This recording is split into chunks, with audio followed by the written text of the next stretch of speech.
We've just had 4 really badly injured locals come to us. About 15 minutes ago we heard 2 bangs down the road there, and basically what's happened is that the Taliban during the night set several roadside bombs near an Afghan police checkpoint to try and get the police or to get us on our way out. And they've gone off on civilian vehicles. 8 civilians are dead, and obviously we've got 4 here, 2 of which are children. All the injuries here are looking pretty bad, so we're giving them the best treatment we can here.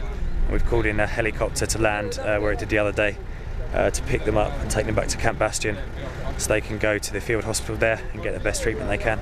The Taliban are responsible for 80% of all civilian casualties in this conflict, as they use indiscriminate IEDs and fight from amongst innocent civilians. It turned out that in this case, they had laid bombs on every possible route that we might take out of the area, regardless of how many civilians use the roads, and these bombs had gone off on a minibus full of locals on their way to work that day. This boy had a large piece of shrapnel in his abdomen. He later died. Before long, an American Black Hawk and a British Sea King helicopter appear, and the wounded civilians are loaded onto them. They are taken straight to the field hospital in Camp Bastion.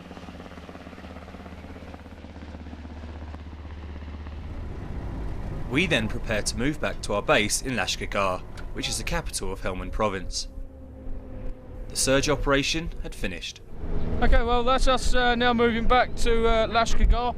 The op went well. I think we pretty much achieved what we wanted to achieve.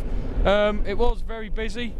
At our level, it was difficult at the time to see how successful we had been, and the effect our operation had had on the surrounding area. A few days later, I was able to speak to Lieutenant Colonel Doug Chalmers, who is in command of the battle group that the Estonian company are part of. What they achieved up there was by sitting on the enemy lines of communication, they stopped them resupplying the element that had come down and was threatening Lashkar. And that appeared to have worked. In fact, the threat reporting at that stage had gone down. Where we were worried about RPG attacks and IDF attacks, that has gone away. And what we have left now is the constant threat against Lashkar, which has normally been suicide attack. Colonel Chalmers was also full of praise for the Estonian soldiers. I've got a great honour of having the Estonian company under command. And of all the companies I have under command, the Estonians, I have to admit, they're a very close-knit bunch. They are very well equipped, and they're probably the most mobile element I've got in terms of vehicles and their ability to move with integral mortars and logistics support.